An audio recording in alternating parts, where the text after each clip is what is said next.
we don't know how to find safe verbal outlets where we don't feel like it's going to come back to bite us in the ass later. Absolutely. Because it does. If you express the way you're feeling in the wrong place at the wrong time, your reputation can be done.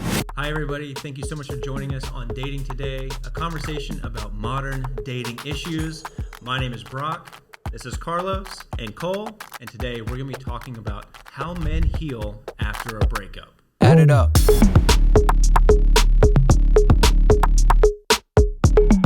Chop it up. Or what does it say? Yeah, whatever, Blake. Don't look at me with that disdain. He doesn't know what the music says. Okay. Anyway. So typically whenever a man goes through a breakup, society has kind of painted what that whole situation and process looks like, which is like a guy goes on a drinking bender. He goes, pretty viciously through hooking up and these types of really negative, like nosedive types of behavior. But what we want to talk about today is really what that whole experience for a guy is like and how we as men go through that so that we come out better than the way that we did when we were like younger and doing some of those types of toxic behaviors. And Cole and Carlos are going to give us some really, really good insight on their personal experiences from when they were younger to now. And I think that this is going to be a really, really positive insight on how mature men actually go through that entire breakup process. So some of the things that society has kind of created for us is this idea that when a guy goes through these breakups and these negative situations, that he doesn't have any feelings. He doesn't really feel this whole thing, and he just either dives straight into work, he dives into something that isn't healthy for him, that he's not feeling the anger and confusion that a breakup is really supposed to be synonymous with. But that's really not true. We really do have these deep thoughts, these deep experiences, these emotions. And the way that society has in the past made it that it's not okay to express this, I think is something that is really, really changing for the good with a lot of the mental health movements, making it a lot more acceptable for men to display the way that they're feeling, the way that things affect them. And I am really, really excited to have Cole here today because he has a lot of positive insight on those types of processes as well. Cole, say hi to everybody. This is his first time on the show. Yep. Hi, everybody. It's my first time on the show. Carlos, of course, has been on several times. I think you've only missed one Only episode? one. Yeah, okay. Mara was here. Okay. Well, guys, what was some of the experiences you had younger, and then like how you translated that into being positive? Older you got, the more mature you got. Like, what were some of those experiences like? Carlos, you start. Yeah, so it's interesting that one of the first things we have, and one of the first things that you mentioned was like this, once a relationship goes bad and there's a breakup, that the guy just goes on a bender. Mm-hmm. And I definitely did that. Sure. When I was like 27, Mm-hmm. let's back up a second. I think it's really important to differentiate a situation where the guy is breaking up with somebody or the guy is being broken up with. Sure. Right? So in this situation, I got broken up with. Okay. Like, I did some. It was abrupt. You didn't see it coming. Yeah. There was no like really acclimating. It was just all of a sudden. Yeah, but I had done some shady situation. You knew if you got caught, it was over. Yeah, I caused some drama. So I Sure. instigated that. Sure. And then in the feeling guilty or the negativity of that definitely went on like an alcoholic bender and ended up like getting a DUI and like legitimately like ruining my life for a couple of years, and to this day it still affects me. So I've definitely done that. The repercussions still affect you? Oh yeah, of course. I mean, because it's a DUI is on your record forever, and if nothing else, like just the memory of that, right? Like I put myself, I put myself through some bullshit for a couple of years, because of a bad like reaction to a breakup. And now I think of the breakup that you guys both know about last year, and as a response specifically, I was like, I'm not going to drink. I will not do that to myself. I couldn't share a cocktail with you to save my life. Yeah, we just did. So many mocktails. Just mocktails. Immediately, I was like, I know that I have the propensity, and I've already done this before, and I refuse to have that be negative in my life again. So I used it as a time to, like, get physically right. You know, if I wasn't going to be, like, out doing stuff and moving around and drinking, then I had to, like, do the opposite. So I started, like, training for a half marathon. I remember this. And, like, running, and I was working out all the time. Like, that might not be everybody's escape, but, like, that transition for me was, like, the very negative drink yourself to sleep to drink, like, run until you're too tired to be awake. And then you just But you were also dealing with it though. Like, you weren't running to escape the situation. No. And I think that's important to note, right? Because at the same time as it was a process of, like, deciding what was optimal. Right? So physically optimal was working out and running and doing that. And I was deciding what was optimal in other ways in my life, right? Like, what is my communication style? Is that optimal? What is my work and my finances? Is that optimally where it should be? And so I just started taking account of, like, very specific parts of life and like, oh, well, I have some work to do. And I think another one of the things we talk about here, but when a guy will jump from relationship to relationship, like, there isn't that space to, like, really look at yourself and deal no reflection period. You got to have that. Yeah, so those were the two, like, very polar opposites. Obviously, there's been breakups that haven't, like, led me to a huge bender or like, you know, running myself to death. But, like, you know, those were the two kind of bookends. What about you? Do you see any, like, drastic shifts in the way that you reacted when you were young versus now? You know, most definitely. Many years ago, you know, I was in a pretty serious relationship for a few years. You know, we lived together, those type of things. And when that ended, it was kind of surprising to me, but also I was in denial for a long time leading up to the end of the relationship. And I thought, oh, I can fix this, or we can work this out, or, you know, even maybe we have the same level of dedication to this, you know. Because you feel like if you both are willing to work on it, like, hey, there's something here still. Yeah, absolutely. So, you know, I felt really committed to it. So when it came apart, I was devastated, and I did exactly those nosedive behaviors you know you mentioned before. But I was young, you know, I was in my 20s. I binge drank. I you know, went out all the time. Just partied, you know, did whatever. But, you know, many years later, going through a big breakup, it felt different. You know, I was less illusioned about where the relationship was. And I think that maybe created a little bit of a landing pad for me. But also, like, you know, I go to therapy every week now, you know. Going to therapy was, like, kind of a big deal. It really helped me deal with things that I did not know how or wasn't equipped to go through before, you know.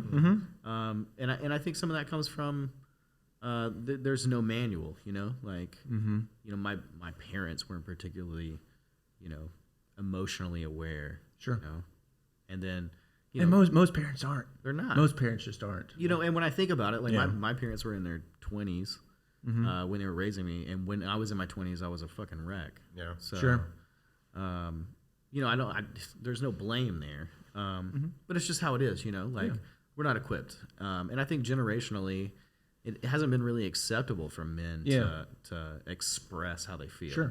So I think that's why maybe there's a stigma that men don't feel those things. Because men don't know how to express those things. You know what I mean?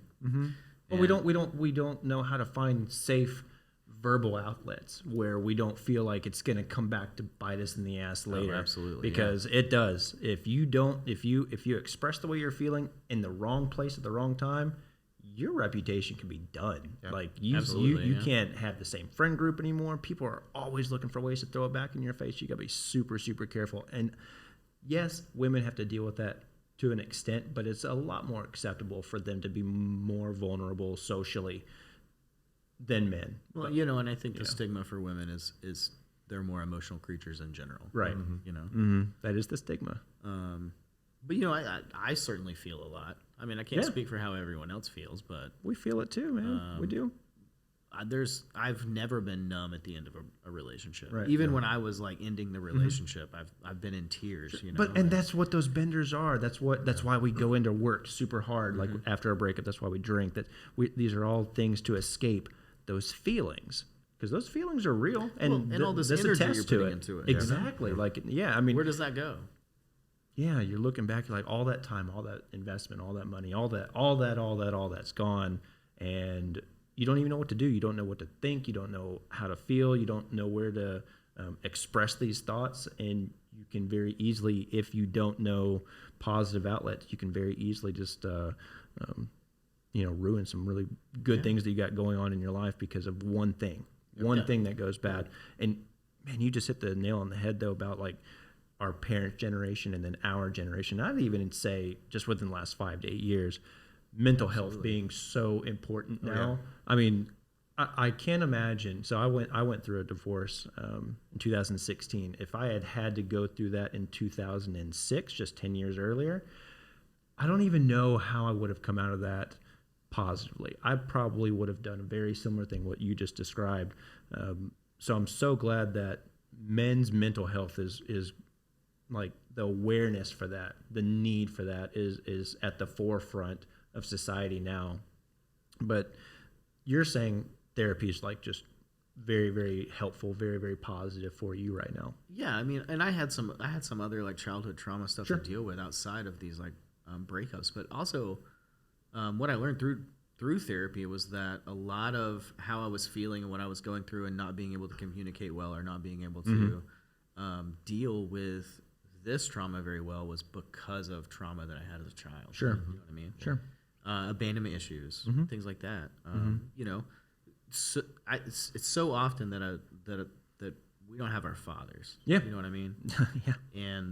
And so like the idea of feeling that type of abandonment or that type of another person leaving your life because you didn't do it good enough or you weren't there enough or just not enough, you know, that's instantly that feeling. Sure. And, you know, going to therapy has really helped me deal with and even understand more about where that came from. Of course. You know, and what that is. And then kind of reprocessing that and learning to process things in a different way now, you know?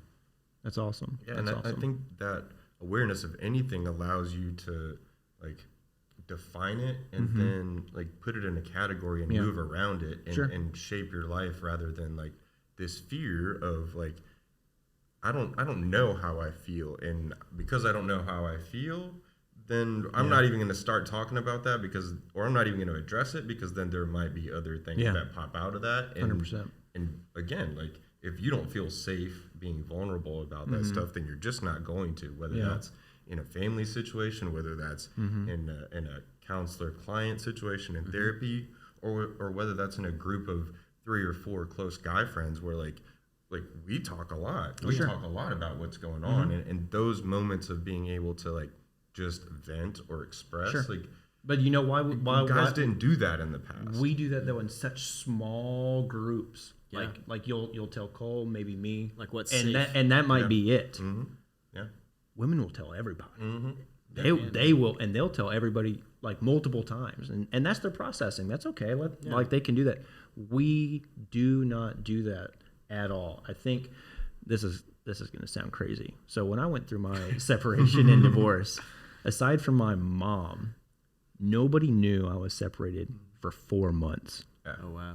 And I had been with this person for 13 years. Oh wow. So for 4 months, nobody even knew that we were divorced, separated, and all that type of stuff, because I didn't think I could talk to anybody about it. I didn't even know how to approach it, like with anybody. And there's always here's one part.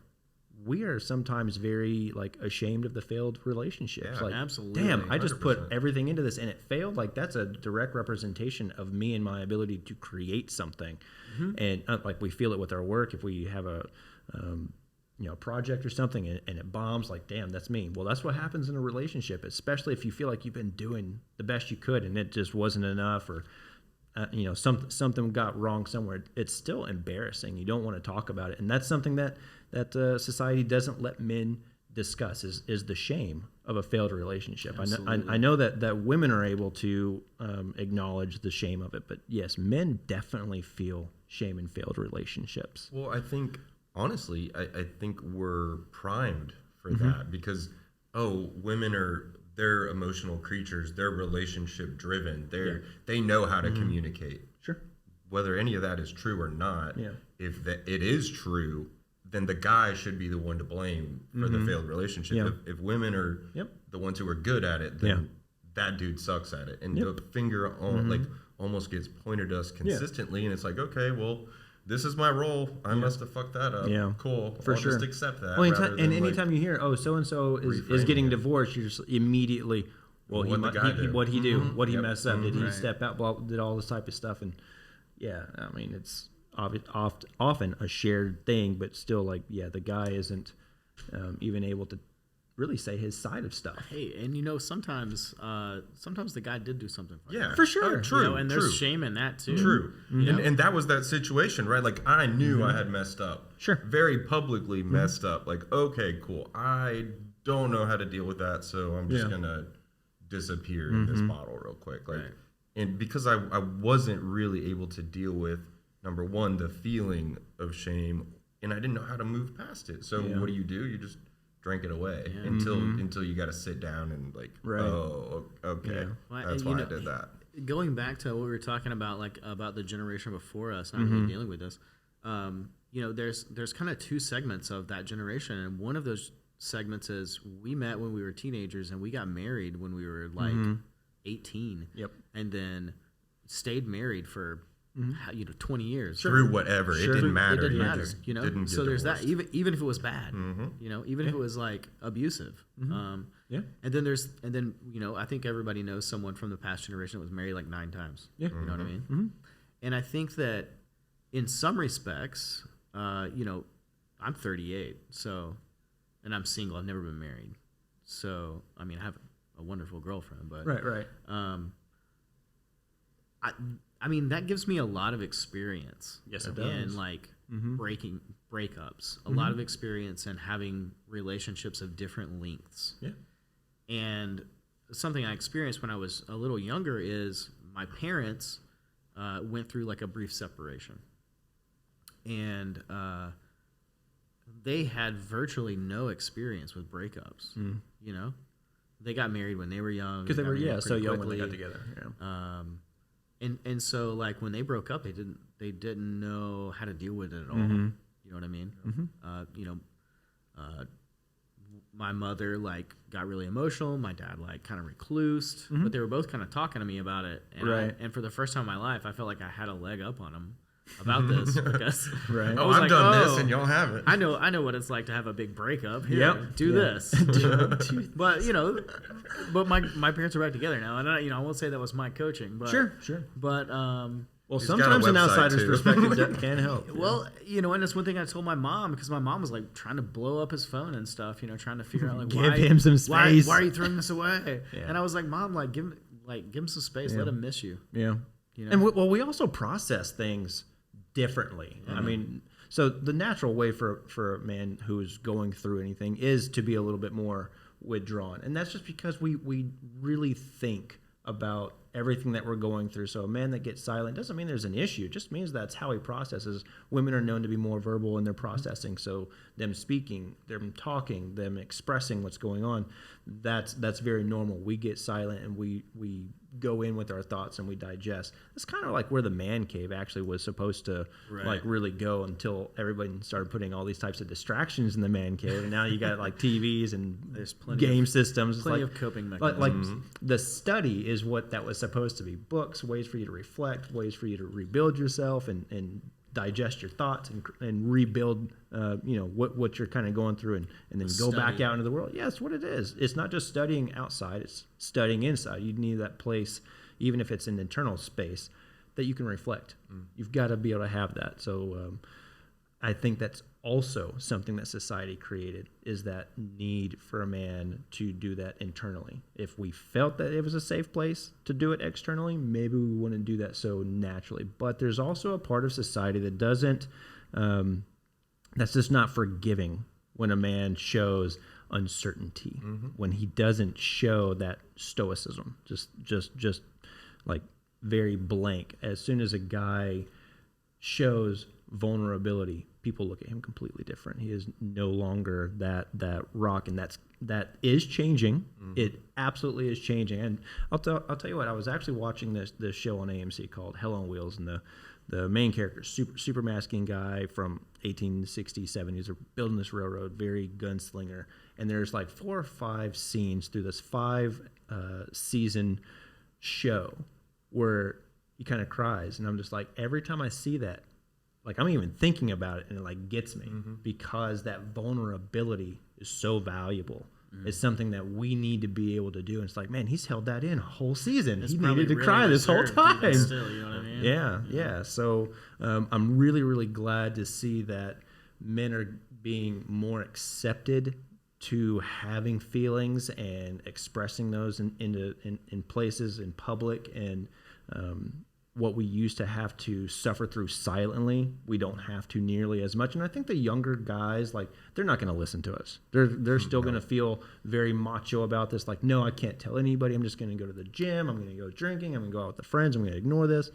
And I think as you experience this, like we're in our 30s, we're like, actually, there's a better way of going through a breakup. There really is. So that's what I'm going to do. And when I went through my separation, my divorce, I wasn't drinking. I was, about the whole rebuilding process. I took 6 months to rebuild myself before I was ready to start dating. And I know that whole process was so tedious. And I'll never forget one question that was like to my very core, which was, if I didn't have my company and I was no longer a husband, so those are 2 titles that I had, which was business owner and husband. I was like, okay, I don't have these anymore. No, I still have my company. I was like, okay, if I got rid of my company, who would I be? What's left? Yeah. What's left? And I was like, oh my God, I don't have a fucking identity. I don't know who I am. And that was terrifying. So I was like meticulous on rebuilding who I was, my identity from the very most minute detail. And that's something that guys really, really need to do whenever they are going through those breakups, is working on themselves, the little nuanced things, the things that really make you proud of being who you are. Yep. Yeah, I mean, there's no handbook to that. For sure. Yeah, everyone's going to have a completely different experience. And that's what I was talking about earlier, is that optimal and defining what is optimal, right? Like all the little details, like health, wealth, love, like what's the optimal in all of these arenas of your life? Sure. And if you're not striving to get to that, then that might be the reason the relationships are failing, because like you're not like, reaching your potential. Yeah, like you're not doing you the right way. You're not like who you are. That's not to say that everybody's got to be perfect. No. And again, don't get me wrong. Yeah, don't get me wrong there. But there's definitely like that encouragement from what we're talking about is like, no, we don't want to hole up anymore. Like, we want to communicate that. We want to be better. We want to create a new standard of like no, like we want to feel better. Do things better. Yeah, like. Just I want to feel better. I want this pain to go away. Yeah, this is a better way of living. Like express it. Like there is strength in that vulnerability, and that's what that is, right? Like the 2 sides of like this guy who seems really manly, and then this guy on the other side who has that same strength of vulnerability, and like now you have a dichotomy of characters. Like that's an actual person. That's not a robot. You see that range. That he's not just a one piece individual. Like, hey, he is capable of expressing and. That whole time that he's being very masculine, you're just like, you don't even know what he's feeling until it just explodes. Right. And that explosion sometimes can be devastating. So having those places that you can go to, those safe places, is so crucial just for your personal safety. Just as a guy, having those outlets is going to do so much for your healing process, for how quickly this whole thing goes. Because if you don't deal with this like immediately, that whole thing can last for months, when really a couple of weeks or years. And it manifests deeply, and then you carry that into potentially future relationships. Just being able to deal with that stuff, and I think that the guys that are like 30 and up are really, really doing that now. They should be. Or at least they really should be. So you're saying, Cole, you think more men should be in therapy. I think everyone should be in therapy. I completely agree. I think everyone should be. Yeah. And I don't necessarily think that you need to be going and talking to a white woman in a scarf to get your advice, but I think, and Carlos and I talked about this too. Is you can't have a relationship without relating. Yeah. You can't have relationships in isolation. Yeah. Like community is such a big part of how we understand how to feel. Yeah. How we understand what we're feeling and what those emotions mean, and how we process it. Yeah. And I think it's important, to talk to your friends, talk to your family. You don't have to talk to them about every gritty detail or spread drama. Yeah. But, get some advice from your elders, get some advice from your friends. Yeah. Everyone, find someone who can relate. I was going to say the relatable advice when you're asking a married couple about dating advice. Yeah. That does not work. You need or to, they've been married for 20 years. Like they can't comprehend what you're experiencing this day and age. So yeah, someone who's gone through a breakup within like the last 3-4 years, a devastating one. That's really someone that you can really, really value their opinion. And everybody knows that person. Mm-hmm. I think most of us are that person. I think most of us really, really are. Well, yeah, I think that pretty much nails how the stigma is that guys don't have feelings when they're going through a breakup, that they only have one option, which is to dive into negative behaviors. Really, though, we do have a lot of intense feelings. We have a lot of emotions. We have shame, anger, frustration, a lot of confusion. And guys, it's okay to seek somebody that you can confide and share this with. You don't have to keep it all to yourself. It's okay to really express this, especially if you want to stop feeling it. I mean, that's a huge motivator to all the things that negatively that we go after, the binging and the hookup culture, all that type of stuff, is because we want to stop feeling. If you really want to stop feeling, face it, process it, get through it, build yourself, rebuild yourself, and I think you'll definitely thank yourself for doing that. Yep. All right, guys, thank you so much for joining on Dating Today. And if you're ever interested in any of my coaching services, you can also go to brockolsen.com/services. Check out some of my coaching packages. And that's it, guys. So say goodbye. Thanks. Next time. Thanks for having me. Add it up.